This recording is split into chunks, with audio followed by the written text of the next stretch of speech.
High বন্ধুরা, দেবার্চনা কিচেনে তোমাদের সবাইকে ওয়েলকাম জানাচ্ছি। তোমরা নিশ্চয়ই ভালো আছো, আমিও খুব খুব ভালো আছি।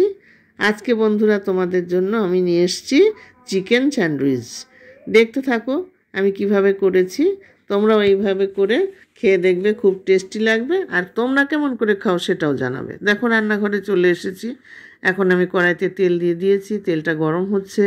এবার আমি দিয়ে দিলাম বাটা মশলা, এর মধ্যে দিয়েছি আদা রসুন আর পেঁয়াজ বাটা দিয়ে এবার মশলাটাকে আমি একটু কষাবো। দেখতে থাকো কি করব, আস্তে আস্তে আমি করি আর তোমরা দেখো। এবার দিয়ে দিলাম এর মধ্যে একটু সামান্য গরম মশলা, একসঙ্গে দিয়ে কষাতে হবে।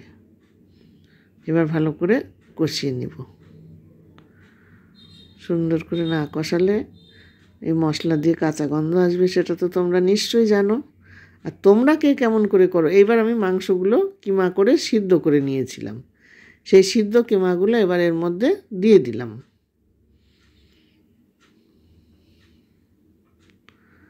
সবকটা দিয়ে দেওয়া হয়ে গেছে। এবার আমি এইগুলোকে একসঙ্গে দিয়ে ভালো করে রান্না করবার পরিমাণ মতো লবণ দিয়ে দিলাম।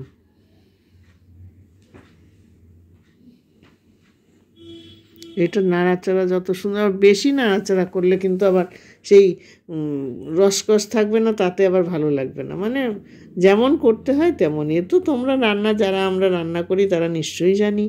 একটু খুন্তি দিয়ে ভালো করে মশলার সঙ্গে মিশিয়ে দিতে হবে। কিমাটা যত মেশানো যাবে ততই খেতে সুন্দর হবে, মশলাটাও ভালো করে এর সঙ্গে কষা হয়ে যাবে, তাই না? তাই আমি ভালো করে সুন্দর করে নাড়াচাড়া করে দেখো কষিয়ে নিচ্ছি। রান্নাটা কিন্তু খুব বেশি কঠিন না, শুধু এর কায়দাটা।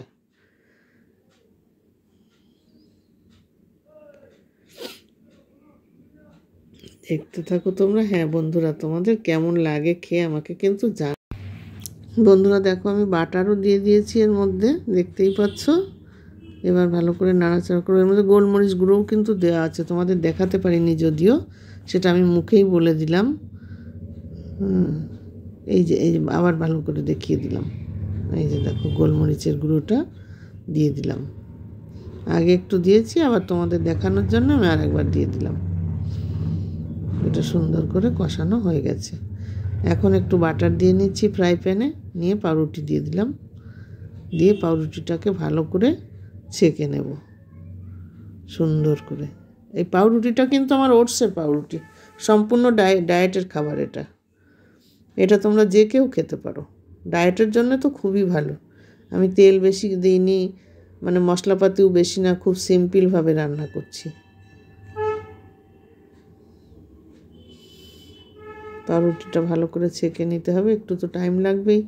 তার জন্য তোমাদের সঙ্গে আমি গল্প করতে থাকি, তাই না? গল্প করে রান্না করতে ভালোই লাগে। আমরা তো মেয়ে মানুষ, গল্প না করলে আমাদের আবার ভালো লাগে না। একটু একটু করে গল্প করি আর এদিকে রান্নাও দেখতে থাকি, করতে থাকি। তোমরা দেখতে থাকো আর আমি করতে থাকি। হয়ে গেল একটা, আবার আরেকবার দেবো আরেকটা। দেখো, যার যে কটা দরকার সে সেই কটা নেবে, নিয়ে করে নেবে। পুরটা তো করাই আছে, তাই না? পুরের জন্য কোনো ভাবনা নেই। তোলার পিঠটা হয়ে এসছে, এই দেখো লাল লাল হয়েই গেছে।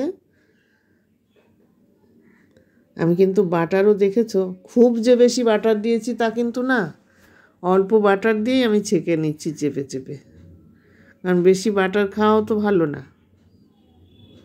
আর একটাও দিয়ে দিলাম, এটা দিলে 3টে হচ্ছে,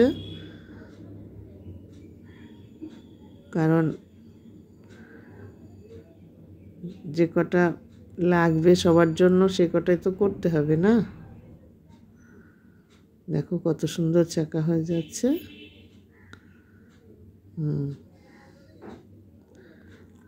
এই যে হয়ে গেছে। এবার দেখো আমি পুরটা দিয়ে দিচ্ছি, সেই চিকেন কিমা পুরটা এবার এর মধ্যে দিয়ে দিচ্ছি। এটা রাতের ডিনারের জন্য, কিন্তু ব্রেকফাস্টের জন্য আমি করিনি। তোমরা ব্রেকফাস্টেও খেতে পারো, ডিনারে খেতে পারো, বিকালে টিফিনে রাখতে পারো, কোনো ব্যাপার নাই।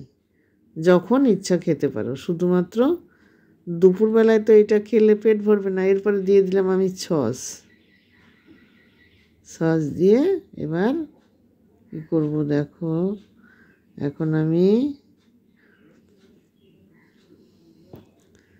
এই পাউরুটিটা আরেকটু দিয়ে দিলাম তোমার চাট মশলা, এরপরে দিয়ে দিলাম। এইবার এটা দিয়ে হয়ে গেল আমার স্যান্ডউইচ বানানো। এবার চাপা দিয়ে দিয়েছি, এখন খাওয়ার পালা। খেয়ে কেমন লাগবে বলবে।